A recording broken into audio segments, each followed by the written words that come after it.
السلام علیکم دوستو، سلطان صلاح الدین ایوبی کا سیزن شروع ہے۔ 4 پارٹ اس میں سے گزر گئے ہیں اور 5ویں پارٹ کے ساتھ آپ کا دوست حاضر ہے۔ دوستو، اگر آپ کو میری یہ کوشش، میری یہ محنت اور یہ تاریخ اچھی لگتی ہے تو مہربانی کر کے چینل کو ضرور سبسکرائب کریں، ویڈیو کو زیادہ سے زیادہ شیئر کریں اور بیل آئیکن کا نوٹیفیکیشن ضرور دبائیں۔ تو چلتے ہیں ویڈیو کی طرف۔ زکوئی کے بارے میں بات چل رہی تھی۔ وہ یہ سب کچھ سوچ کر اپنے کمرے میں واپس چلے گئی۔ اس کے اور ناجی کے خاص کمرے کے درمیان ایک دروازہ تھا جو دوسری طرف سے بند تھا۔ اس نے اس دروازے کے ساتھ کان لگا دیے۔ ادھر کی آوازیں دھیمی تھی، اسے کوئی بات سمجھ نہ آئی۔ کچھ دیر بعد اسے ناجی کی بڑی صاف آواز سنائی دی۔ اس نے کہا، آبادیوں سے دور رہنا، اگر کوئی شک میں پکڑنے کی کوشش کرے تو سب سے پہلے یہ پیغام غائب کرنا، جان پر کیل جانا، جو بھی راستے میں حائل ہو اسے ختم کر دینا۔ تمہارا سفر 4 دنوں کا ہے، 3 دنوں میں پہنچنے کی کوشش کرنا۔ سمت یاد کر لو، شمال مشرق۔ دونوں آدمی باہر نکلے۔ زکوئی بھی باہر آ گئی۔ اس نے دیکھا کہ وہ دونوں گھوڑوں پر سوار ہو رہے تھے۔ ناجی اور اوروش بھی باہر کھڑے تھے، سواروں کو الوداع کہنے نکلے ہوں گے۔ سوار بہت تیزی سے روانہ ہو گئے۔ ناجی نے زکوئی کو دیکھا تو اسے بلا کر کہا، میں باہر جا رہا ہوں، کام بہت ہے، تم آرام کرو۔ اگر اکیلے دل نہ لگے تو حرم میں گھوم پھر آنا۔ ہاں، زکوئی نے کہا، جب سے آئی ہوں باہر نہیں نکلی۔ ناجی اور اوروش چلے گئے۔ زکوئی نے چوغا پہنا، کمر بند میں خنجر لیا اور حرم کی طرف چل پڑی۔ وہ جگہ چند 100 گز دور تھی۔ وہ ناجی پر یہ ظاہر کرنا چاہتی تھی کہ وہ حرم میں گئی تھی۔ دربان کو بھی اس نے یہی بتایا۔ حرم میں داخل ہوئی تو وہاں کے رہنے والیوں نے اسے حیران ہو کے دیکھا۔ وہ پہلی دفعہ وہاں گئی تھی۔ سب نے اس کا استقبال احترام اور پیار سے کیا۔ ان 2 لڑکیوں نے بھی اسے خوش آمدید کہا جو اسے قتل کرانا چاہتی تھی۔ زکوئی سب سے ملی، ہر ایک کے ساتھ باتیں کی اور واپس چل پڑی۔ وہ ہرانٹ ملازمہ بھی وہی تھی جسے اس کے قتل کے لیے کہا گیا تھا۔ اس نے زکوئی کو بڑی غور سے دیکھا۔ زکوئی باہر نکل گئی۔ حرم والے مکان اور ناجی کی رہائش گاہ کا درمیانی علاقہ اونچا نیچا تھا اور ویران۔ زکوئی حرم سے نکلی تو ناجی کی رہائش گاہ کی طرف جانے کی بجائے بہت تیز تیز دوسری سمت چل پڑی۔ ادھر ایک پگڈنڈی بھی تھی، لیکن زکوئی اس سے ذرا دور ہٹ کر جا رہی تھی۔ اس سے 15-20 قدم پیچھے ایک سیاہ سایہ چلا جا رہا تھا۔ وہ کوئی انسان ہی ہو سکتا تھا، مگر سر سے پاؤں تک ایک لبادے میں لپٹا ہونے کی وجہ سے سیاہ بھوت لگتا تھا۔ زکوئی کی رفتار تیز ہوئی تو اس بھوت نے اپنی رفتار اس سے بھی تیز کر دی۔ آگے گھنی جھاڑیاں تھی، زکوئی کو ان میں روپوش ہو گئی۔ سیاہ بھوت بھی جھاڑیوں میں غائب ہو گیا۔ وہاں سے کوئی 250-300 گز کے آگے صلاح الدین ایوبی کی رہائش گاہ تھی، جس کے ارد گرد فوج کے اعلیٰ رتبوں کے افراد رہتے تھے۔ زکوئی کا رخ ادھر ہی تھا۔ وہ گھنی جھاڑیوں میں سے نکلی ہی تھی کہ بائیں طرف سے سیاہ بھوت اٹھا۔ چاندنی بڑی صاف تھی، پھر بھی اس کا چہرہ صاف نظر نہیں آ رہا تھا۔ اس کے پاؤں کی آہٹ بھی نہیں تھی۔ بھوت کا ہاتھ اوپر اٹھا، چاندنی میں خنجر چمکا اور بجلی کی تیزی سے خنجر زکوئی کے بائیں کندھے اور گردن کے درمیان اتر گیا۔ زکوئی کی چیخ نہیں نکلی، خنجر اس کے کندھے سے نکل گیا۔ زکوئی نے اتنا گہرا زخم کھا کر بھی نہایت تیزی سے اپنے کمر بند سے خنجر نکالا۔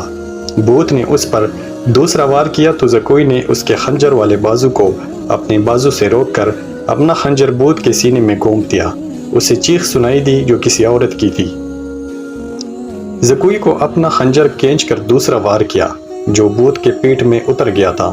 اس کے ساتھ ہی اس کے اوپر اپنے پہلو میں خنجر لگا، لیکن زیادہ گہرا نہیں تھا۔ بھوت چکرا کر گرا۔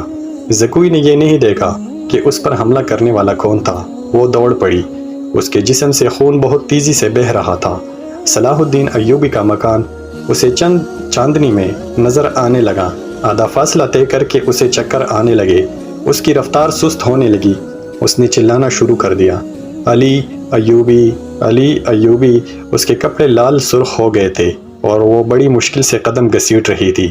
اس کی منزل تھوڑی ہی دور رہ گئی تھی، جہاں تک پہنچنا اس کے لیے ممکن نظر نہیں آ رہا تھا۔ وہ مسلسل صلاح الدین ایوبی اور علی بن سفیان کو پکارے جا رہی تھی۔ قریب کہیں ایک گشتی سنتری نے اس کو دیکھا، اس کی آواز سنائی دی تو وہ دوڑ کر پہنچا۔ زکوئی اس پر گر پڑی اور کہا، مجھے امیر مصر تک پہنچا دو، بہت جلدی۔ سنتری نے اس کا خون دیکھا تو اسے پیٹ پر لاد کر دوڑ پڑا۔ صلاح الدین ایوبی اپنے کمرے میں بیٹھا علی بن سفیان سے رپورٹ لے رہا تھا۔ اس کے 2 نائب بھی موجود تھے۔ یہ رپورٹیں کچھ اچھی نہیں تھی۔ علی بن سفیان نے بغاوت کے خدشے کا اظہار کیا تھا جس پر غور ہو رہا تھا۔ دربان گھبراہٹ کے عالم میں اندر آیا اور بتایا کہ ایک سپاہی ایک زخمی لڑکی کو اٹھائے باہر کھڑا ہے، کہتا ہے یہ لڑکی امیر مصر سے ملنا چاہتی ہے۔ یہ سنتے ہی علی بن سفیان کمان سے نکلے ہوئے تیر کی طرح کمرے سے نکل گیا۔ اس کے پیچھے صلاح الدین ایوبی دوڑ پڑا۔ اتنے میں لڑکی کو اندر لے آئے۔ صلاح الدین ایوبی نے کہا، طبیب اور جراح کو فوراً بلاؤ۔ لڑکی کو صلاح الدین ایوبی نے اپنے پلنگ پر لٹا دیا۔ ذرا سی دیر میں پلنگ پوش خون سے لال ہونے لگا۔ کسی کو نہ بلاؤ، لڑکی نے دھیمی آواز سے کہا، میں اپنا فرض ادا کر چکی ہوں، تمہیں زخمی کس نے کہا ہے؟ علی بن سفیان نے پوچھا۔ پہلے ضروری باتیں سن لو۔ زکوئی نے کہا، شمال مشرق کی طرف سوار دوڑا دو۔ 2 سوار جاتے نظر آئیں گے۔ دونوں کے چوغے بادامی رنگ کے ہیں، ایک کا گھوڑا بادامی اور دوسرے کا سیاہ ہے۔ وہ تاجر لگتے ہیں۔ ان کے پاس سالار ناجی کا تحریر پیغام ہے جو عیسائی بادشاہ فرینک کو بھیجا گیا ہے۔ ناجی کی یہ سوڈانی فوج بغاوت کرے گی۔ مجھے اور کچھ بھی معلوم نہیں۔ تمہاری سلطنت سخت خطرے میں ہے۔ ان 2 سواروں کو راستے میں پکڑ لو، تفصیل ان کے پاس ہے۔ بولتے بولتے زکوئی کو غش آنے لگی۔ 2 طبیب آ گئے۔ انہوں نے زکوئی کا خون بند کرنے کی کوشش شروع کر دی۔ اس کے منہ میں دوائیاں ڈالی جن کے اثر سے وہ بولنے کے قابل ہو گئی۔ وہ ضروری پیغام دے چکی تھی۔ اس کے بعد اس نے دوسری سارے باتیں سنائی، مثلا ناجی اور اوروش کے ساتھ جو کی ہوئی باتیں تھی وہ سنائی۔ اسے کس طرح اپنے کمرے میں بھیج دیا گیا تھا، ناجی کا غصہ اور باغ دوڑ، 2 سواروں کا آنا وغیرہ۔ پھر اس نے بتایا کہ اسے کچھ علم نہیں کہ اس پر حملہ کرنے والا کون تھا۔ وہ موقع موضوع دیکھ کر ادھر ہی رپورٹ دینے کے لیے آ رہی تھی کہ پیچھے سے کسی نے اسے خنجر گھونپ دیا۔ اس نے اپنا خنجر نکال کر حملہ آور پر حملہ کیا۔ حملہ آور کی چیخ بتاتی تھی کہ وہ کوئی عورت ہے۔ اس نے حملے کی جگہ بتائی۔ اسی وقت اسی جگہ آدمی دوڑا دیے گئے۔ زکوئی نے کہا تھا کہ وہ زندہ نہیں ہو سکتی۔ اس کے خنجر اس کے سینے میں اور پیٹ میں لگے تھے۔ خون رک نہیں رہا تھا، زیادہ تر خون تو پہلے ہی بہہ گیا تھا۔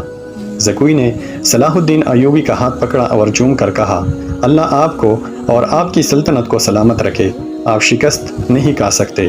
مجھ سے زیادہ کوئی نہیں بتا سکتا کہ صلاح الدین ایوبی کا ایمان کتنا پختہ ہے۔ پھر اس نے علی بن سفیان سے کہا، میں نے کوتاہی تو نہیں کی۔ آپ نے جو فرض مجھے سونپا تھا وہ میں نے پورا کر دیا ہے۔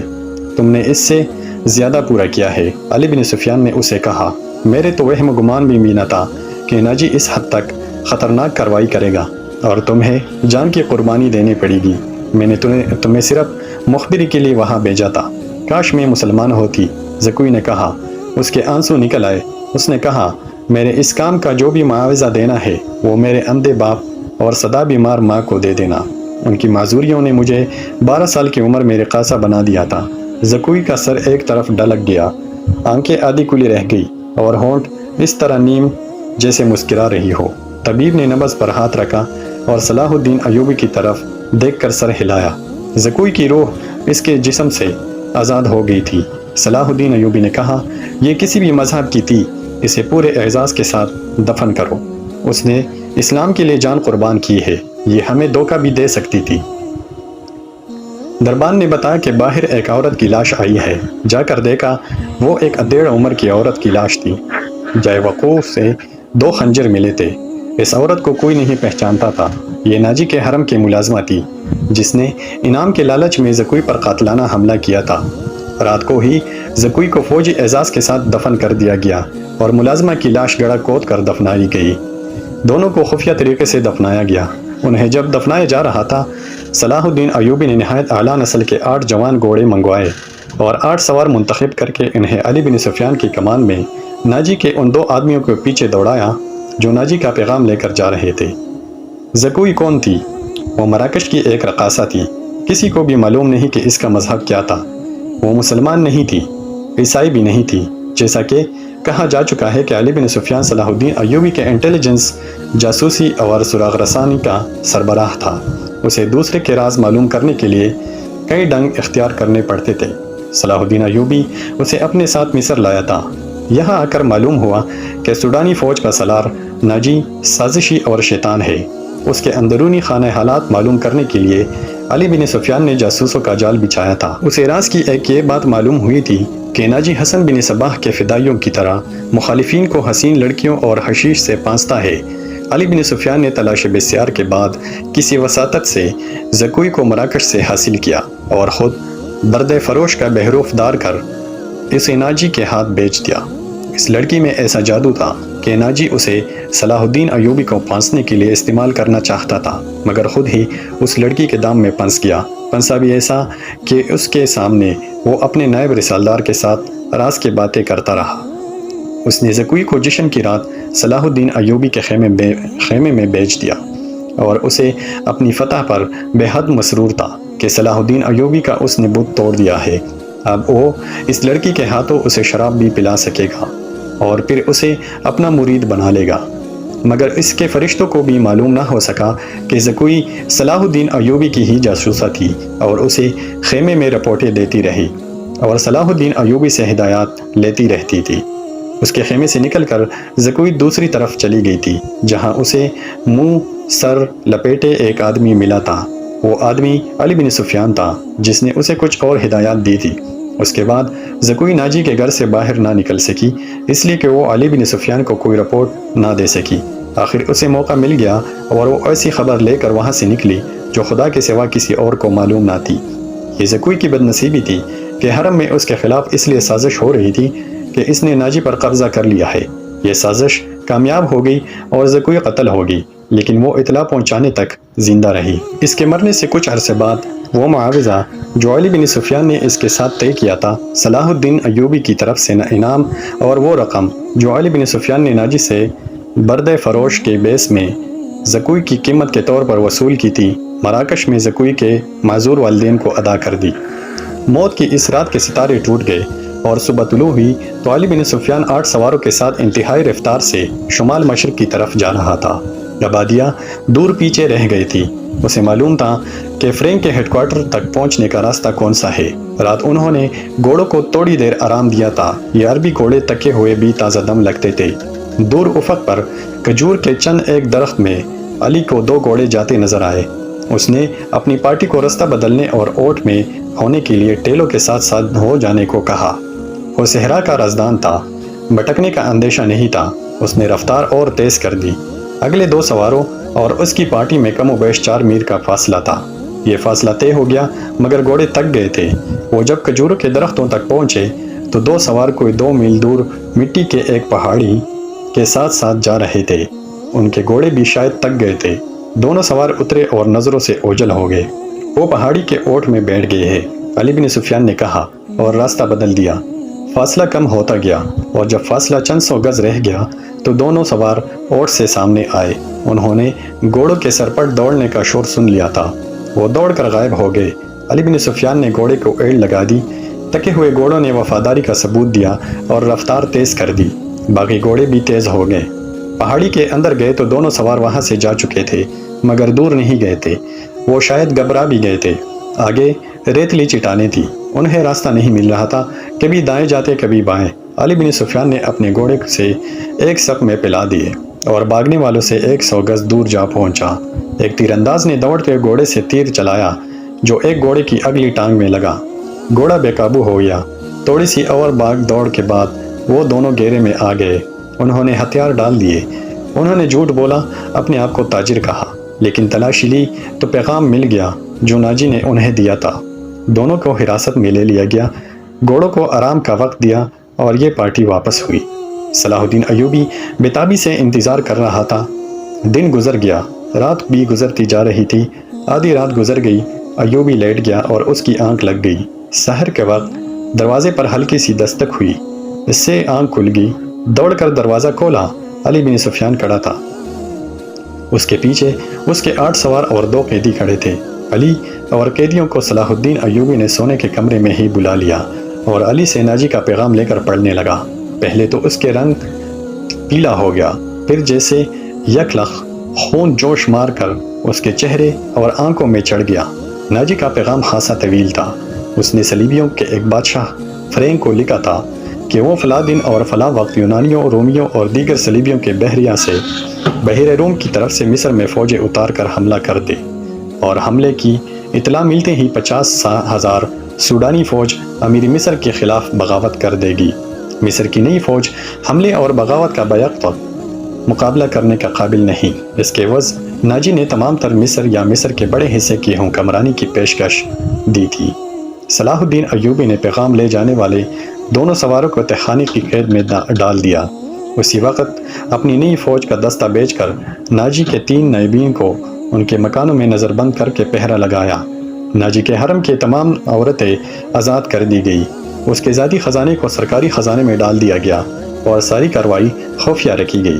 صلاح الدین ایوبی نے علی بن سفیان کی مدد سے ناجی کے اس خط میں جو پکڑ لیا گیا تھا، حملے کی تاریخ کو مٹا کر اگلی تاریخ لکھ دی۔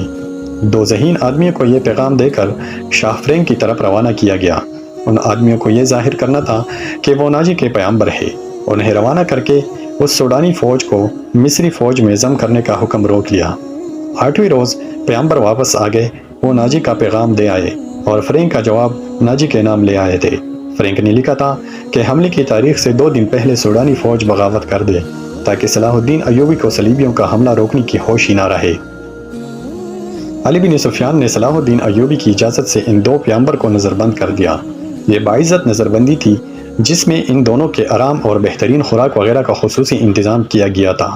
یہ ایک احتیاطی تدبیر تھی تاکہ یہ راز فاش نہ ہو جائے۔